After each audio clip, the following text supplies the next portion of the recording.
Dia sambil duduk berdiri, sekali dia pi kat tu, dia pusing, sekali dia nak jatuh. Kita pun duduk tengok belakang, nampak macam pokok nyok duduk bergoyang, kena tiup angin tu. Tuan-tuan ada orang jenis itu. Kita nak tanya dia juga, boleh tang mana ni? Yang kata sembahyang duduk bergoyang, sekali nak pi kat kawan, nak jatuh, sekali nak, kita pun, apa pasal dia ni? Kan, awak dah jadi macam tu. Pinggang dia sakit ke apa ke? Kan? Lepas tu pula sambil duduk semayang ni tuan-tuan tak berhenti-berhenti. Tangan dia sakit duduk garu, tang duduk garu, tang ni pebetul, sakit pebetul. Kita duduk sebelah dia pun kita naik rimai. Betul tak? Kita naik rimai. Duduk semayang dengan kita, sakit dia garu telinga apa semua. Sakit dia garu tang ni, sakit pegang handphone, sakit pebetul baju lah. Kita duduk sebelah dia sambil-sambil duduk baca surah Fatihah, tiba-tiba pergi masuk Allahu la ilaha illa huwal qayyum. Sallallahu ala Muhammad, sallallahu ala Muhammad, sallallahu ala Muhammad, sallallahu ala Muhammad. Innal hamdalillah nahmaduhu wa nasta'inuhu wa nastahdihi wa nastaghfiruh. Wa na'udzu billahi min shururi anfusina wa min sayyiati a'malina. من يهده الله فلا مضل له ومن يضلله فلا هادي له أشهد أن لا إله إلا الله وحده لا شريك له وأشهد أن سيدنا محمدا عبده ورسوله اللهم صل على سيدنا محمد وعلى آله وصحبه ومن تبعهم بإحسان إلى يوم الدين أما بعد رب اشرح لي صدري ويسر لي أمري واحلل عقدة من لساني يفقه قولي سبحانك لا علم لنا إلا ما علمتنا إنك أنت العليم الحكيم لا حول ولا قوة إلا بالله العلي العظيم. وقال المصنف رحمه الله تعالى ونفعنا بعلومه في الدارين آمين. Kalau kita Jawi muka surat 17. Kalau kita Rumi muka surat 25. Tuan-tuan tu ada satu lagi kitab, tuan-tuan boleh rujuk. Baik, kata pengarang kita dan adalah salafus salih rahimahullahu ta'ala, mereka yang wiridnya itu sehari semalam 1000 rakaat. Antara dia adalah Imam Ali bin Husain radhiyallahu ta'ala anhumah. Kita membicarakan tentang amalan-amalan sunat yang dibuat oleh salafus salih. Apa maksud salafus salih? Iaitulah ulama-ulama ataupun orang-orang alim yang bermula pada zaman Nabi SAW sehinggalah 300 tahun selepas daripada hijrah. Mereka ni disebut sebagai salafus salih. Salaf ni maksud apa? Maksud terdahulu, ulama yang terdahulu. Dan ada pun definisi salaf itu juga kata sampai 500 tahun selepas daripada hijrah Nabi SAW. Yang tu satu, tuan-tuan bisa dengar salaf itulah golongan dia. Dan yang kedua juga selepas daripada 300 tahun hijrah Nabi SAW disebut sebagai khalaf. Khalaf ni maksud dia ulama yang mai kemudian. Dia bermula daripada zaman Imam Al-Ghazali rahimahullahu ta'ala. Tuan-tuan pernah dengar zaman Imam Al-Ghazali yang terkenal dengan kitab dia Ihya Ulumuddin. Kan, itu Imam Al-Ghazali rahimahullahu ta'ala. Baik, dalam ni dia kata apa? Dia kata di antara amalan ulama dulu, amalan salafus salih, antara dia apa dia? Iaitulah Imam Ali bin Husain radhiyallahu ta'ala anhumah. Siapa Imam Ali bin Husain ni? Ali bin Husain ni dia merupakan cicit kepada Nabi SAW. Nabi SAW dia ada anak yang bernama Fatimah. Ni maulid ni, tuan-tuan duk dengar maulid ni, duk ingat lagi di kepala ni. Nabi ada anak nama Fatimah. Fatimah dinikahkan kepada Sayyidina Ali karamallahu wajhah. Sayyidina Ali karamallahu wajhah selepas daripada meninggalnya Fatimah. Fatimah meninggal bila tuan-tuan? Selepas daripada, ada riwayat kata lepas 6 bulan Nabi SAW wafat, Fatimah pun wafat. Lepas daripada tu Sayyidina Ali karamallahu wajhah dia menikah dengan Umamah binti Abil As bin Rabi', seorang isteri dia. Dan dalam dia menikah dengan Umamah, dia ada anak yang bernama Awsat bin Ali bin Abi Talib seorang. Lepas tu dia menikah pula dengan Ummul Banin binti Hizam, itu isteri yang ketiga selepas daripada Fatimah Az-Zahra. Kemudian dia menikah pula dengan Laila binti Mas'ud, yang tu isteri yang keempat. Lepas tu ada berlaku perceraian, ada berlaku meninggal di antara 2-3 orang ni. Maka dia menikah pula dengan Khawlah binti Ja'far Al-Hanafiyah. Lepas tu dia menikah pula dengan As-Sahbah binti Rabi'ah. Dia menikah pula dengan Asma' binti Umais. Dia menikah pula dengan Ummu Walad. Kira-kira tuan-tuan sekalian, lebih kurang dalam 8 orang isteri Sayyidina Ali karamallahu wajhah. Kan, lebih kurang macam itulah. Tapi bukan menikah sekali. Tuan-tuan tak kita pergi pegang pula kata Ali boleh menikah 8, aku pun nak menikah 8 lah. Bukan macam tu. Kan, maknanya dia menikah, bercerai, lepas tu dia menikah pula. Kota tu tetap 4. Cerita dia tak boleh lebih. Kan, kita jangan lebih buat lebih macam tu pula. Baik, lepas Fatimah Az-Zahra, dia menikah dengan Fatimah Az-Zahra, dia dapat anak berapa orang tuan-tuan sekalian? Dia dapat anak 6 orang. 6 orang anak. Iaitulah Hasan bin Ali, tuan-tuan kenal, cucu Nabi SAW. Lepas tu Husain bin Ali, lepas tu Muhsin bin Ali, lepas tu Zainab binti Ali, lepas tu Ummu Kalsum binti Ali, dan juga Zaid bin Ali. Maknanya ada berapa orang? Ada lebih kurang 6 orang anak kepada Sayyidina Ali, yang isteri dia itu adalah Fatimah Az-Zahra radhiyallahu taala anha. Daripada Fatimah Az-Zahra ni lah yang kata Husain ni. Husain pula, cucu dia ni pula, dia menikah dengan 7 orang. Yang kata riwayat tu. Lepas daripada tu dia menikah pula dengan 7 orang. Maknanya 4 orang dia menikah. Lepas tu ada yang meninggal, 3 orang dicerai apa semua. Dia menikah lagi, lebih kurang 7 orang. Yang pertama isteri dia bernama Laila binti Abu Murrah. Yang kedua Ummu Ishaq binti Talha. Yang ketiga As-Sulafah Al-Qada'iyah. Yang keempat Ar-Rabah binti Amru Al-Qais. Yang kelima Asma' binti Atarid. Yang keenam Ummu Walad. Yang ketujuh Ummahadatul Aulad, isteri Husain bin Ali bin Abi Talib, yang kata cucu Nabi SAW ni, dia menikah ada 7 orang. 7 orang isteri dia. Daripada isteri yang pertama, ada riwayat kata apa? Ada seorang lagi yang bernama Syahbanu. Kan, kalau tuan-tuan Google dalam tu nanti dia keluar Syahbanu. Tapi yang tu riwayat tu saya tak jumpa. Kan? Daripada Laila, isteri yang pertama, daripada Laila binti Abu Murrah, maka keluarlah yang disebut sebagai Ali Al-Akbar. Dia ambil balik nama kepada tok wan dia dulu ni. Dia buh kepada nama anak dia. Ali ni dia ada 3. Satu Ali Al-Akbar, satu Ali Al-Awsat, dan juga satu Ali Al-Asghar. 3 Ali. 3 Ali ni anak kepada Husain. Yang kita baca ni, Imam Ali bin Husain ni anak dia lah. Tetapi anak yang mana satu? Adakah anak yang disebut sebagai Akbar, ataupun Awsat, ataupun Asghar? Ada 3 Ali. Kan, kacau tuan-tuan. Kalau buat nama Ali pada zaman law ni, telefon, Assalamualaikum, Ali lah. Ali yang mana satu? Macam kita lah, nama jenis-jenis, nama Wan, nama apa, Said. Kan, adik-beradik dia memang keturunan Wan.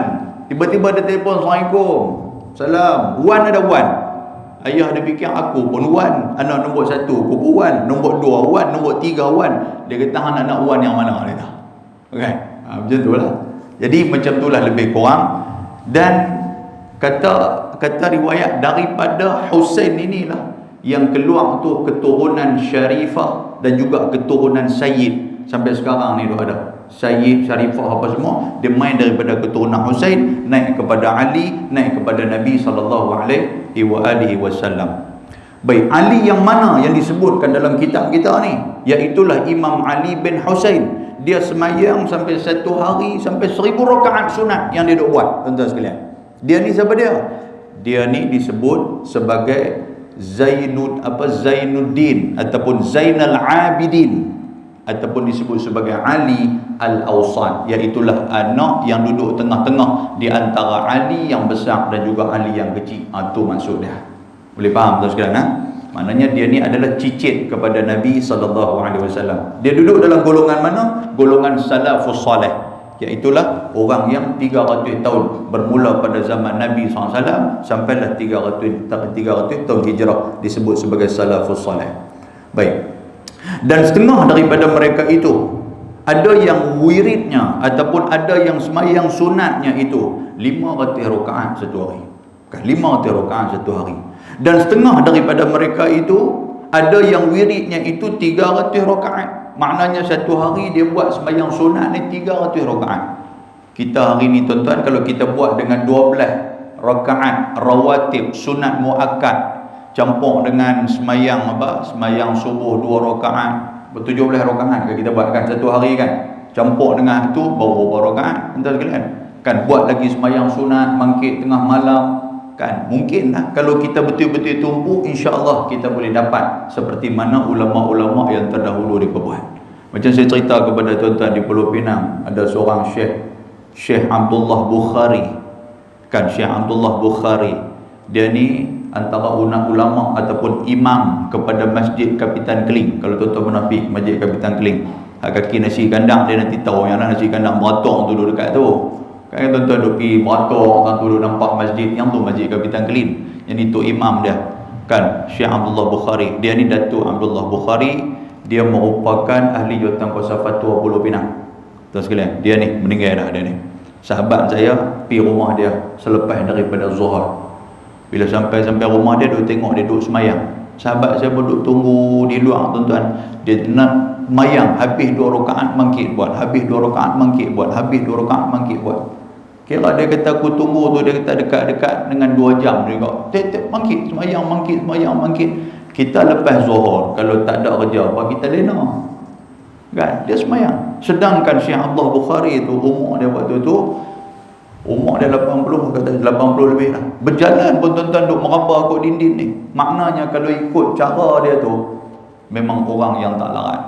Kan meraba kot dinding, maksud dia duk jalan duk pegang dinding, kaki dah tak kuat dah. Tapi ketika mana dia semayang, dia boleh mengalahkan orang muda. Allah Ta'ala bagi kelebihan kepada dia. Baik.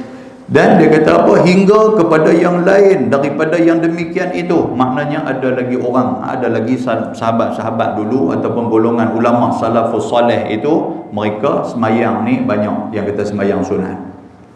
Dan ketahuilah olehmu ni siapa dia? Kita hadut baca ni i'lam dalam bahasa Arab. Ambillah tahu dia kata.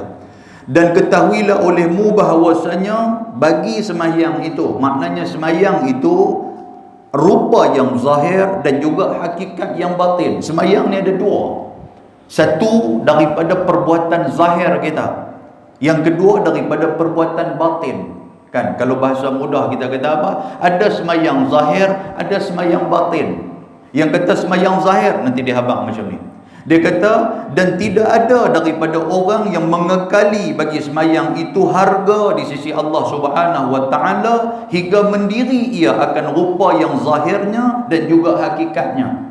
Maknanya semayang itu akan dinilai oleh Allah Subhanahu wa Ta'ala. Ada 2 benda. Tuhan akan tengok daripada segi perbuatan luaran kita semayang tu, dan juga daripada batin kita. Allah Ta'ala pun akan nilai daripada segi itu.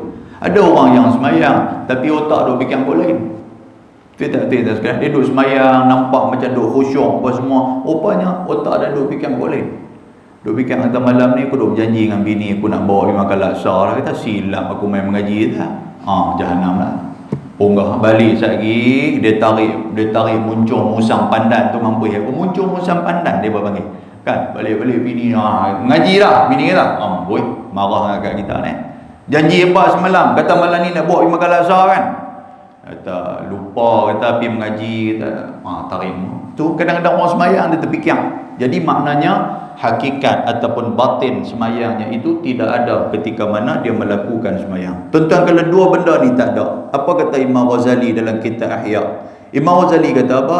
Orang yang jaga semayang zahir dia, orang yang jaga semayang zahir tapi batin dia tidak ada jaga, dia seolah-olah seperti menghadiahkan seorang puteri kepada sultan yang dalam keadaan puteri itu mati, tidak mempunyai nyawa. Kan kita bawa satu orang perempuan, satu orang puteri nak hadiahkan kepada sultan supaya sultan menjadi isteri dia. Kita bagi-bagi duk mati, tuan-tuan sekalian. Sultan marah tak marah kat kita? Taubatlah hom, marah terus kena pancung. Kalau tak kena buang daerah kena pancung. Dan ada pun orang yang hanya menjaga semayang batin tetapi tidak menjaga semayang zahir. Dia duk jaga hati dia, tuan-tuan sekalian. Dalam semayang dia khusyuk betul-betul, tapi semayang dia buat lebih kurang. Ikut dan dia nak garu tang sana, dia nak macam-macam dia buat, dia nak bergerak kot no, dia nak tengok kiri kanan apa semua ni. Maknanya daripada segi semayang zahir dia tidak jaga. Orang yang macam ni, apa kata Imam Al-Ghazali, seolah-olah macam dia menghadiahkan seorang puteri kepada sultan dalam keadaan bernyawa tetapi tidak mempunyai tangan, tidak mempunyai kaki dan juga buta. Kita bagi kat sultan, tuan-tuan sekalian. Agak-agak sultan kata apa kat kita? Boy, comelnya bini hampir cari tang mana ni, hamai sat, dia tak buruk nampak jepun kat kita saja. Kan? Maknanya dua-dua itu mendatangkan kemarahan andainya tidak terpenuhi benda yang kita hadiahkan kepada sultan. Baik, muslimin dan muslimat antara mati Allah Subhanahu wa taala. Dan dia kata apa lagi? Dia kata seperti barang yang dituntut pada syarak. Semayang ni ataupun amalan-amalan sunat, kalau kita nak buat, tuan-tuan sekalian, yang kata khususnya semayang sunat kita bicarakan ni, mesti ada yang dikatakan petunjuk dia daripada agama. Dia bukan boleh duk reka-reka. Boleh faham tuan sekalian? Tuan-tuan duk habis semayang maghrib, habis semayang ba'diyah apa semua, lagi buat semayang 2 rakaat, buat semayang lagi 4 rakaat, buat semayang lagi 6 rakaat. Orang tanya, ai malam ni rajin semayang apa? Dia kata saja semayang minta jodoh. Mana ada semayang minta jodoh, orang pandai-pandai duk mereka pula. Maknanya tuan-tuan, ibadah ni dia menjadi haram kepada kita untuk kita laksanakan. Pasal apa dia jadi haram? Dia akan jadi halal ketika mana ada petunjuk daripada Allah dan ada petunjuk daripada Nabi SAW. Kita bukan boleh duk reka-reka. Boleh faham tuan-tuan? Dalam bab ibadah ni kita tak boleh duk reka-reka.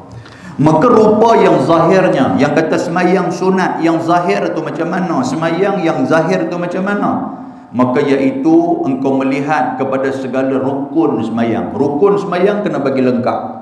Boleh faham? Apa dia tuan-tuan? Benda yang paling penting sekali dalam semayang ni, rukun semayang lah. Kita dalam mazhab Syafi'i ada berapa rukun tuan-tuan?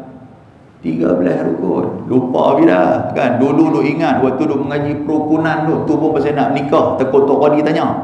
Dia mengapai lah yang kata rukun nikah ni. Kan? Jadi 13 rukun.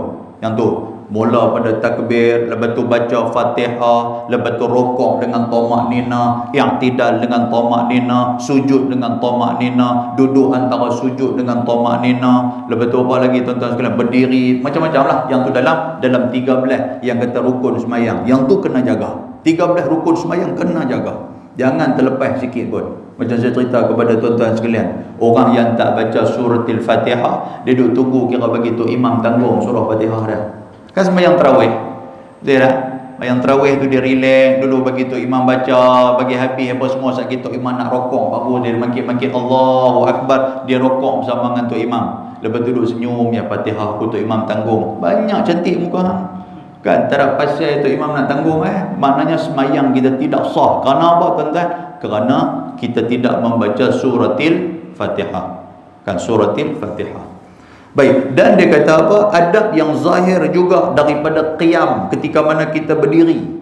Kan tu nak kena jaga tu. Yang kata semayang kita tu zahir tu. Waktu qiyam, waktu kita berdiri. Berapa banyak orang yang duduk berdiri, tuan-tuan, dia tak jaga adab semayang dia. Dia duduk buat apa? Dia duduk bergerak, dia duduk bergoyang. Tuan-tuan perasan? Saya tak tahulah tak tahulah passion apa. Mungkin pasal skru di pinggang dia longgang kot. Dia sambil duduk berdiri, sekali dia pi kot tu, dia pusing, sekali dia jatuh. Kita pun duduk tengok belakang, nampak macam pokok nyok duduk bergoyang, kena tiup angin tu. Tuan-tuan perasan ada orang jenis tu? Kita nak tanya dia juga, boleh tang mana ni yang kata semayang duk bergoyang, sekali nak pi kat kawan nak jatuh, sekali nak kita pun apa pasal dia ni kan, awak dah jadi macam tu, pinggang dia sakit ke apa ke kan. Lepas tu pula sambil duk semayang ni, tuan-tuan, tak berhenti-berhenti, tangan dia sekali duk garu, tang ni perbetul, sekali perbetul. Kita duk sebelah dia pun kita naik rimai, betul tak? Kita naik rimai, kita duduk semayang dengan kita, sekali dia garu telinga apa semua, sekali dia garu tang ni, sekali dia pegang handphone, sekali perbetul baju lah. Kita duduk sebelah dia sambil duduk baca surah Fatihah, tiba-tiba pergi masuk Allahu la ilaha illa huwal hayyul qayyum. Fatihah tak ada habis ayat kursi, kita pergi baca. Aku jadi gubak ni sebab duk terganggu dengan dia. Maknanya daripada segi zahir qiyam itu dia tak jaga. Yang ni yang disebut oleh pengarang kitab kita ni.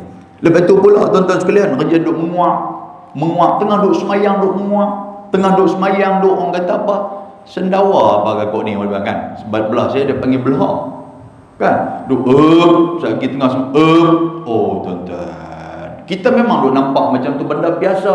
Rupa-rupanya ada larangan daripada hadis Nabi SAW.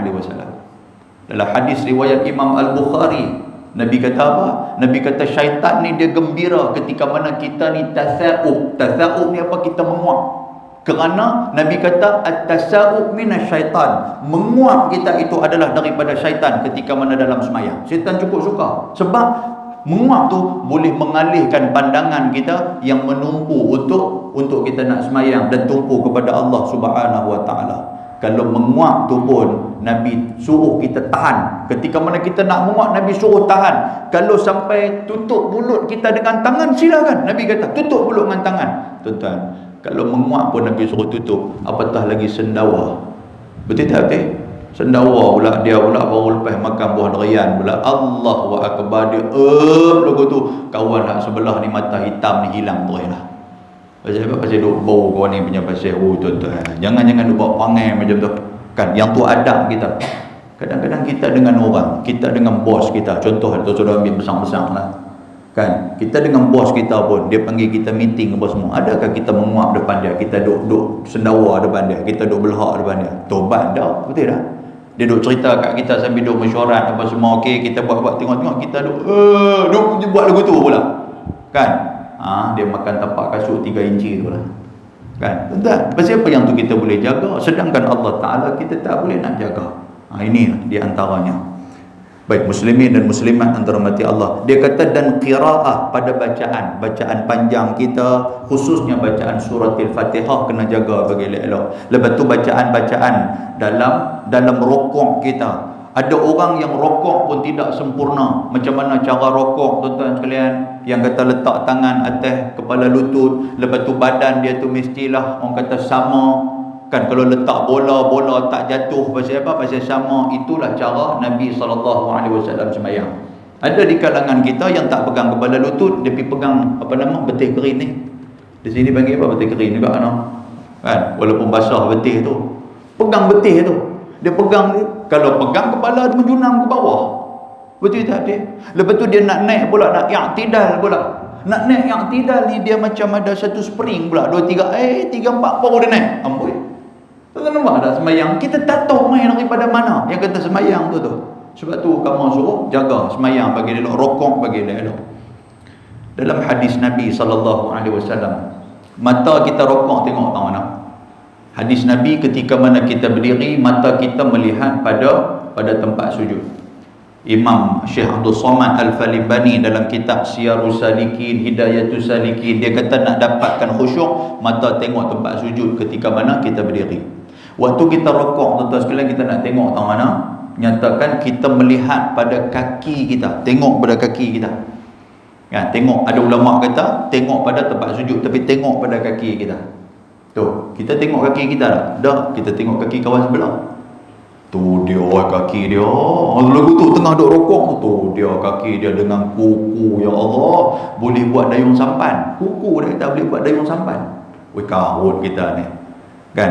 Baik. Lepas tu ketika mana waktu sujud, nak kena jaga sujud yang zahir kita ni. Macam mana sujud, Nabi melarang kita sujud seperti mana tidurnya seekor anjing. Apa dia tuan-tuan? Kita pergi letak siku kita, sujud sekali dengan siku-siku turun. Itu yang dilarang oleh Nabi. Dan tasbih, kita duk baca tasbih subhana rabbiyal a'la wa bihamdi, subhana rabbiyal azimi wa bihamdi. Benda-benda macam ni kita nak kena tengok, kan? Dan juga seumpamanya dan benda-benda yang lain. Dan ada pun hakikatnya, yakni pada yang batin. Yang kata semayang batin ni apa dia? Dia kata maka iaitu hudur, yakni menghadirkan hati kita serta Allah Subhanahu wa taala. Maksud dia apa? Kita nak semayang, kita mau lupa apa benda tu ada di luar tu. Nak semayang kita tak mau duk ingat benda-benda yang boleh masyghul, yang boleh bagi sibuk otak kita ni. Walaupun kita angkat takbir, tapi otak kita duk ada tempat lain. Otak kita duk teringat di rumah, otak kita duk teringat tempat kerja, otak kita duk teringat jiran tetangga, otak macam-macam, tuan-tuan sekalian. Sebab tu ketika mana kita semayang, benda yang kita lupa, dia main dalam semayang. Tadi sebelum nak main surau ni, duk cari tang mana yang kata kunci kereta, tak jumpa, dia kata. Tanya bini dia kunci kereta ada mana? Bini kita tak tahu, abang butang mana? Dia kata aku dalam baju kerja, pergi cari dalam mesin basuh, cari-cari tak jumpa. Lepas tu tang mana duk cari ni, turun-turun main, angkat takbir, teringat kunci kereta ada tang mana? Duk sangkut belakang pintu. Oh, lagu tu macam mana hudur hati kita kepada Allah? Maknanya kita buang hati kita di luar semayang bang ni, tetapi hati kita duk ada di luar. Yang tu yang dia kata apa? Suruh kita melihat yang kita semayang batin tu macam mana. Dan juga ikhlas niat kita. Semayang ikhlas, bukan kerana dipaksa, bukan kerana pasal kita ustaz pasal tu kita semayang, bukan pasal kerana kita ahli jawatan kuasa surau, bukan kerana kita semayang ni pasal apa? Pasal nak pergi umrah, pasal orang nak pilih kita pergi haji, pasal kita nak menikah, pasal rumah nak buat kenduri, pasal tu kita semayang. Bukan dia macam tu. Maknanya kalau kita buat bukan kerana Allah, ikhlas bukan kerana Allah Subhanahu wa taala, maknanya tuan-tuan kita tidak menghidupkan yang kata semayang batin. Ini maksud pengarang kitab kita. Dan juga qasad tu makna dia niat kerana Allah Ta'ala, dan berhadap dengan sempurna himmahnya di atas Allah Subhanahu wa Ta'ala. Maksud dia apa tuan-tuan? Kita nak semayang depan Tuhan lebih daripada kita duduk depan raja, lebih daripada duduk depan sultan, lebih daripada duduk depan orang-orang yang besar-besar. Kerana itulah takbiratul ihram, ketika mana tuan-tuan akan Allahu Akbar, maksud dia Allah Maha Besar, tidak ada benda yang lain selain daripada Allah Subhanahu wa taala. Kan yang tu. Dan menghimpunkan hati di atasnya. Kena jaga hati kita, jaga yang kata semayang batin kita sampai kita bagi salam. Dia abang tu. Dia kata dan menghimpunkan hati ke atasnya. Maknanya semayang tu jaga sampai habis, sampai bagi salam. Bukan mula-mula aja kita tumpuk, lepas tu duduk tengah-tengah tak tumpuk. Kerana itulah Nabi ajak kepada kita, kepada imam-imam. Kan, imam dia mau duk tengok makmum dulu. Kan Nabi kata idza amma ahadakumun nas falyukhaffif. Bila kamu tengok ada manusia yang ramai semayang bersama dengan kamu, ringankan semayang tu, kata Nabi. Kan, kalau kamu duduk seorang-seorang falyutawil masya'a, nak panjang-panjang. Pasal apa? Pasal tak mau lari hati depa ni. Mula-mula orang duk dengar lah. Tapi tu imam baca kuih panjang ni, dia mula aku ni bukan boleh berdiri lama, sekali aku nak naik pitam, dia kata. Kawan sebelah pula tu dah, dia kata aku ni pun sakit perut, dia kata. Tu imam baca lama-lama pakai cirit dalam kain dan sebagainya. Dia main habis. Maknanya tumpuan depa, hudur qalbi itu tidak ada. Pasal apa? Disebabkan kita seorang sahabat Nabi, sahabat Nabi tuan-tuan, dalam hadis riwayat Imam Al-Bukhari, waktu subuh dia baca panjang. Jadi orang lain pakat mengadu kepada Nabi SAW. Nabi pergi marah dia. Nabi kata apa? Hang nak jadi pemecah belah masyarakat, kan Nabi kata kepada dia. Tentu boleh rujuk dalam hadis riwayat Imam Al-Bukhari. Nabi marah dia. Kalau tak silap saya, Muaz bin Jabal kena tegur dengan Nabi SAW. Nabi kata jangan panjang-panjang. Sebab fa inna fihi mudha'if, belakang kamu ada orang lemah. Awis saghir, belakang kamu ada budak-budak. Awil hajah, belakang kamu ada orang yang main nak semayang sakit nak pergi tempat lain. Mungkin dia main rumah adik-beradik dia, akan di sini dia main singgah-singgah, ada semayang, disuruh dia semayang. Semayang, oh panjang sangat tu imam ni baca, kita ni nak naik flight apa semua lagi pukul 8, tu imam ni pukul 7.45 pun 2 rakaat pertama tak habis lagi. Bonggah. Pening dia tuan-tuan sekalian. Dia jadi semayang tu dia jadi berat. Takut bukan kesan tu kepada kita, tetapi orang duk nampak agama tu berat. Orang duk kata semayang, leceh semayang ni tak. Biarlah dia kata aku tak semayang, tak apa, aku qada aku dah. Itu bukan jalan penyelesaian. Maknanya Islam ini bukan jalan penyelesaian. Jadi kita nak buat satu benda, kita kena fikirkan orang yang ada di belakang kita. Dan bahawasanya adalah fikiran itu menyimpan ia atas semayang engkau. Maksud dia apa? Fikiran kita ni tuan-tuan kena jaga, jangan sampai duk pergi merewang di tempat lain. Kan? Ada orang yang belakang tengah duk semayang, dalam duk semayang tu tuan-tuan sekalian, dia boleh duk berkhayal. Duk berkhayal nikah seorang ni dah. Sedang-sedang bagi salam dah. Kan? Sedang-sedang bagi salam. Oh, dia kata tengah duk semayang tak rasa sangat. Memang tak rasa pasal hang duduk berkhayal di tempat lain. Betul tak tuan? Pasal panjang sangat mungkinlah jadi macam tu. Baik muslimin dan muslimat yang dirahmati Allah. Maka jangan bercakap-cakap oleh hati engkau dengan yang lain daripadanya. Hati ni tak mau duk cakap-cakap. Kata tu imam panjang hari ni. Kawan-kawan sebelah ni pun awak yang bau ketiak sakan sangat, bola minyak wangi sikit. Dia tegur habis semua. Kawan sebelah kiri ni pun Allah, mulut bau apa, bau bawang pula, macam-macam. Tuan-tuan sekalian. Kan jangan. Lepas tu pula especially pula maksud dia apa? Ada pula orang depan kita pergi pakai baju ada tulis ada lagu apa semua, duk baca pula tu lagi jahanam. Kan aku seorang blues ke apa, dia baca tu apa semua. Dia habis dah baca Fatihah, tak tahu nak baca apa dah. Kan duk baca tu apa semua yang benar kan apa blues untuk mampu. Jangan. Itu yang agama tak bagi. Baik. Dan dia kata di sini, dia kata dan adalah engkau itu beradab dengan adab munajat serta Allah Subhanahu wa taala. Munajat ni apa tuan-tuan? Bersendirian kita dengan Allah. Kita dengan Allah taala, kita tak mau ada gangguan. Yang tu maksud munajat. Dan sabda Nabi sallallahu alaihi wasallam, innamal musalli munajin rabbah. Artinya sesungguhnya orang yang semayang itu ia munajat ia akan Tuhannya. Dalam hadis dalam Jami' As-Saghir disebut munajat ni maksud apa? Bersunyi-sunyi kita dengan Allah. Sebab tu tuan-tuan sekalian, saya ingatkan diri tuan-tuan sekalian, orang tengah duduk semayang, kita kena rendahkan volume kita. Kalau kita baca Quran, rendahkan volume Quran kita. Pernah ditegur Sayyidina Abu Bakar, Sayyidina Umar Al-Khattab pernah kena tegur dengan Nabi SAW tengah malam. Umar ni kan suara deras. Jadi dia pembangkit tengah malam, dia pergi semayang di Masjid Nabawi. Bila semayang, Umar dia baca deras. Bila baca deras, ada orang tengah buat semayang tahajud, Umar tegur. Nabi tegur Umar, perlahankan suara. Jangan ganggu orang semayang. Kalau kita marah. Aku baca Quran, kau bukan menyanyi. Kita macam tu, tuan-tuan sekalian. Kan? Itu satu.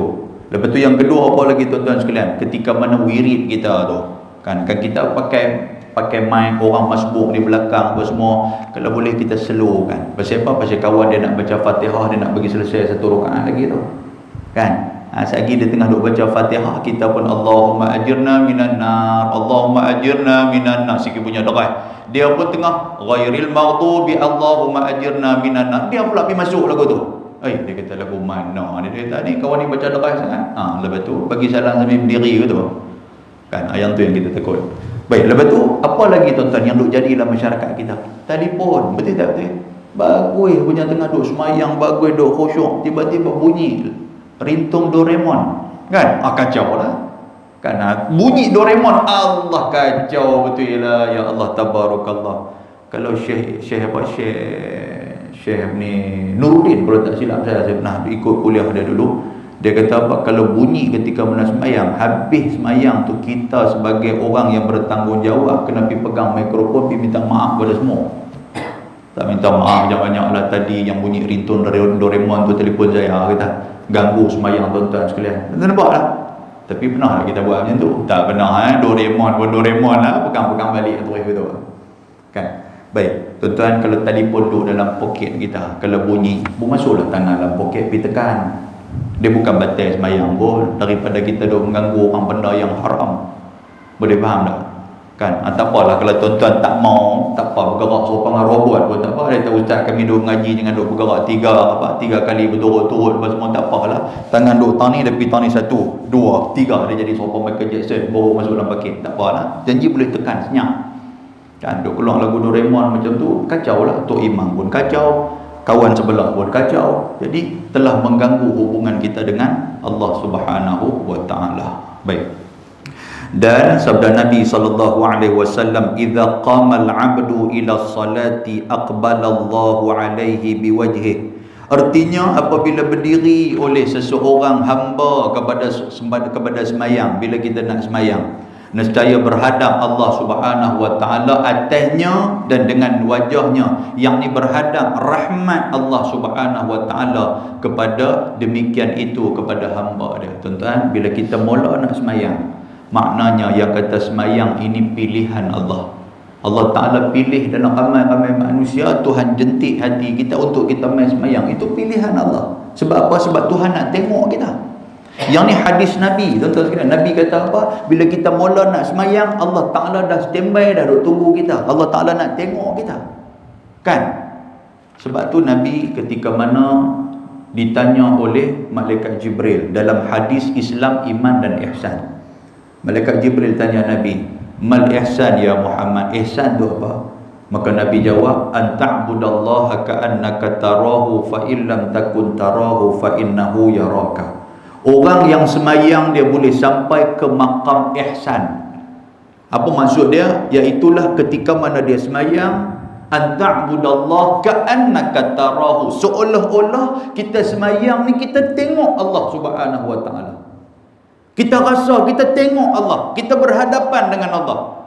Fa illam takun tarahu, andainya kamu tak boleh nak rasa macam tu, Nabi kata fa innahu yaraka, ingatlah Allah Taala duk tengok kamu. Allah Taala duk tengok perangai kita duk semayang. Sambil semayang duk gorek lubang telinga ke, sambil semayang duk gorek lubang hidung ke, Tuhan tengok. Yang kata perangai kita macam mana, apa yang kita baca, apa yang terlintas dalam hati kita, dilihat oleh Allah Ta'ala. Kalau kita ada perasaan yang macam tu, maknanya semayang kita sudah sampai kepada maqam al-ihsan. Semayang sudah sampai kepada maqamul ihsan. Baik, muslimin dan muslimat yang dirahmati Allah Ta'ala. Dan dia kata tidak sayugianya, maksudnya tidak wajar, bahawa berbimbang-bimbang dengan sunat mutlak pada waktu bagi sunat yang datang pada sunnatun mutahharah, pada perbuatan Rasulullah sallallahu alaihi wasallam atau perkataannya, hingga mendatang ia atasnya bilangan-bilangan yang sempurna daripadanya. Apa maksud dia tuan-tuan? Dia habaq di sini, tak wajar, tak patut celah-celah kita nak buat semayang yang telah ditetapkan dan dianjurkan oleh Nabi. Contoh dia apa dia? Contoh dia kita semayang qabliyah ba'diyah. Nabi ajak tak ajak? Nabi ajak. Tapi celah-celah tu kita nak buat semayang sunat mutlak, tak boleh. Semayang sunat mutlak ambil buat tempat lain. Pasal apa? Pasal Nabi tak ajak tempat tu. Jangan kita duk selit pergi celah tu. Boleh faham tuan-tuan sekalian? Jangan kita duk pergi nak buat amalan yang lain, nak buat celah-celah tu juga. Celah-celah tu untuk kita semayang sunat qabliyah. Contoh dia macam tu. Tiba-tiba kita nak pergi baca Quran pula waktu tu. Tak payah. Quran ambil waktu lain. Ambil waktu yang disunatkan oleh Nabi sallallahu alaihi wasallam. Tuan-tuan boleh faham tak? Saya bagi lagi contoh nak bagi tuan-tuan faham. Kita lepas semayang, Nabi suruh kita buat amalan sunat apa dia?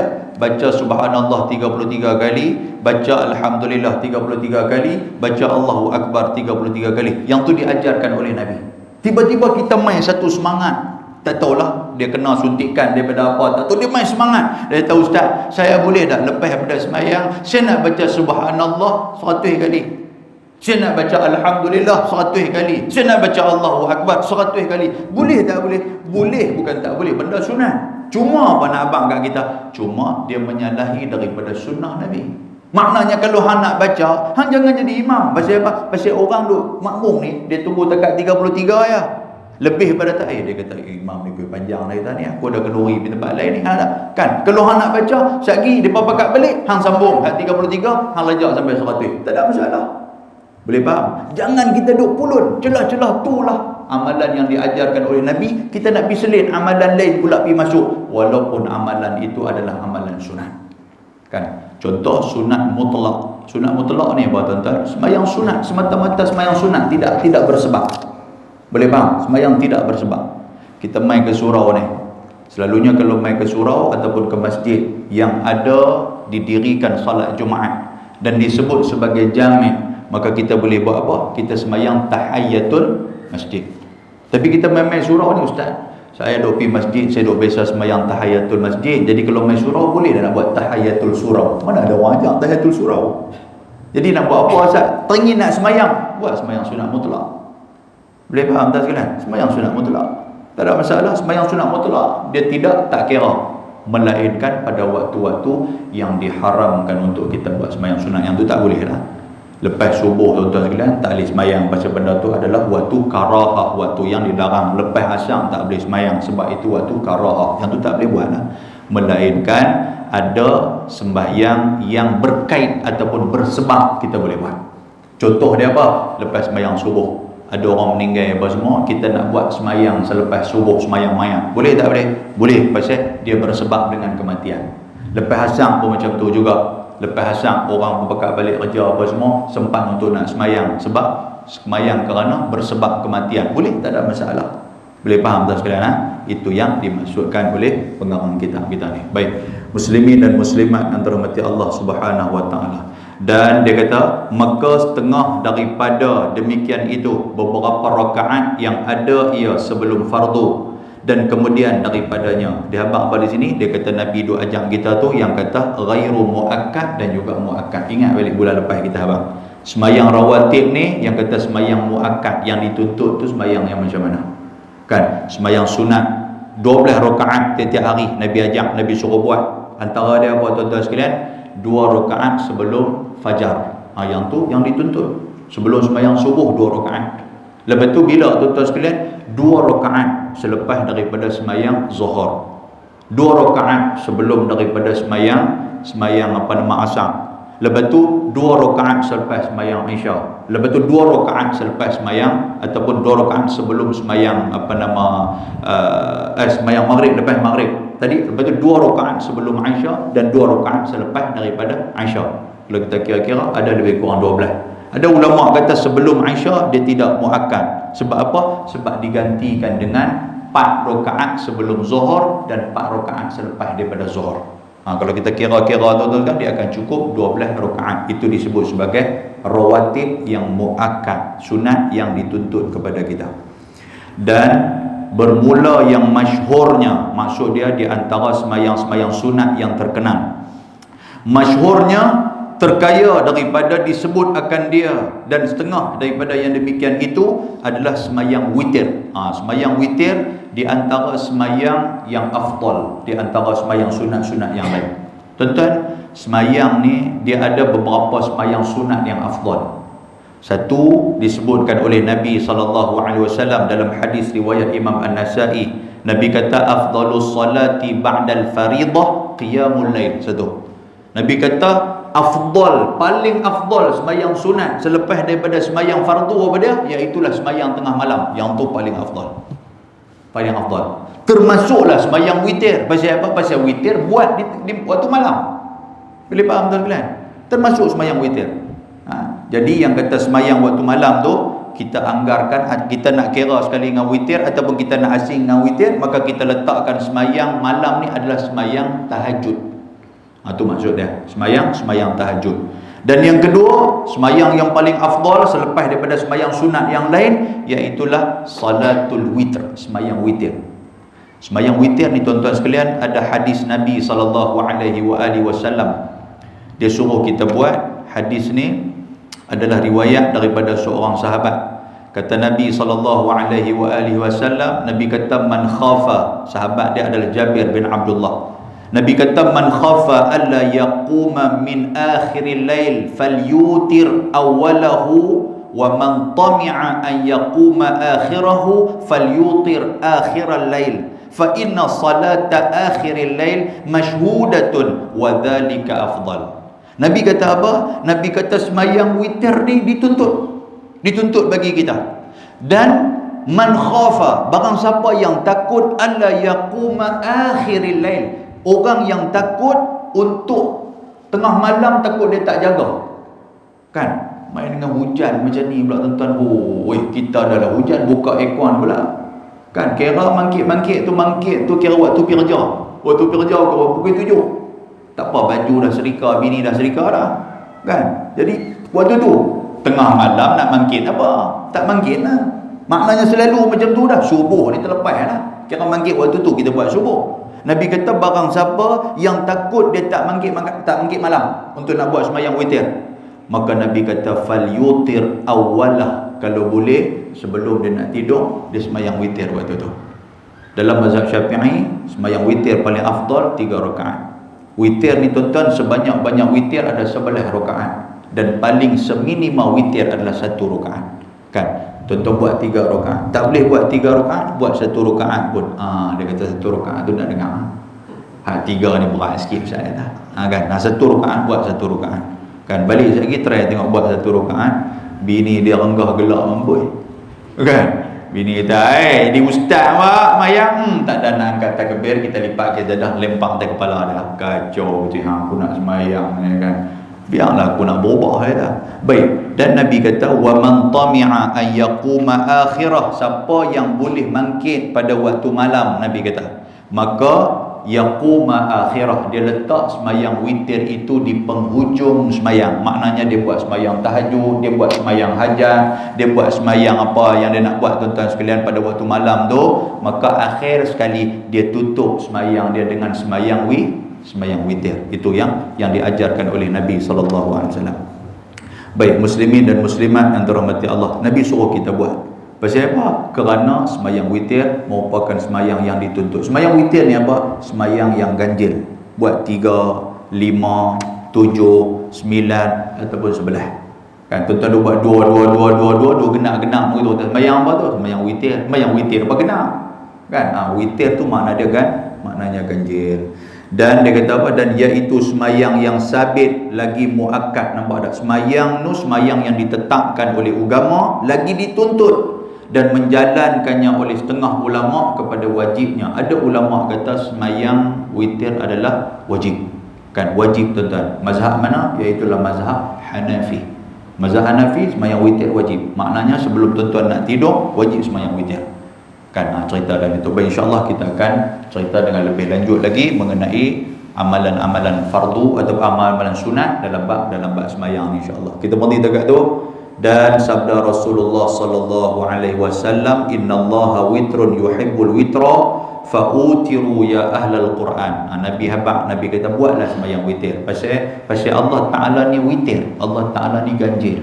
Tuhan suka kepada benda yang ganjil, maka kamu buatlah sembahyang yang ganjil wahai ahlul Quran. Pasal apa Nabi suruh ahlul Quran je buat? Pasal apa Nabi tak suruh kita?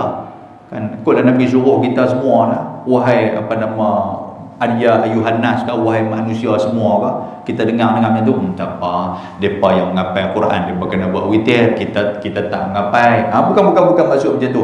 Ada huraian dia kepada hadis ni, insya-Allah. Bulan depan umur panjang kita akan huraikan benda ni, insya-Allah. Kita berhenti dekat tu. Mudah-mudahan Allah Ta'ala merahmati kita. Aqulu qawli hadha wa astaghfirullahal azim. Assalamualaikum warahmatullahi wabarakatuh. Bismillahirrahmanirrahim. Alhamdulillah, salatu wassalamu ala Rasulillah wa ala alihi wa sahbihi wa man tabi'ahu wa nasarahu wa wala. Allahumma faqihna fid din, mu'allimna at-ta'wil wa hdina siratakal mustaqim. Rabbana atina fid dunya hasanah fil akhirati hasanah wa qina azaban nar. Sallallahu wasallam alaihi. Alhamdulillahi rabbil alamin. Taqabbalallahu minkum.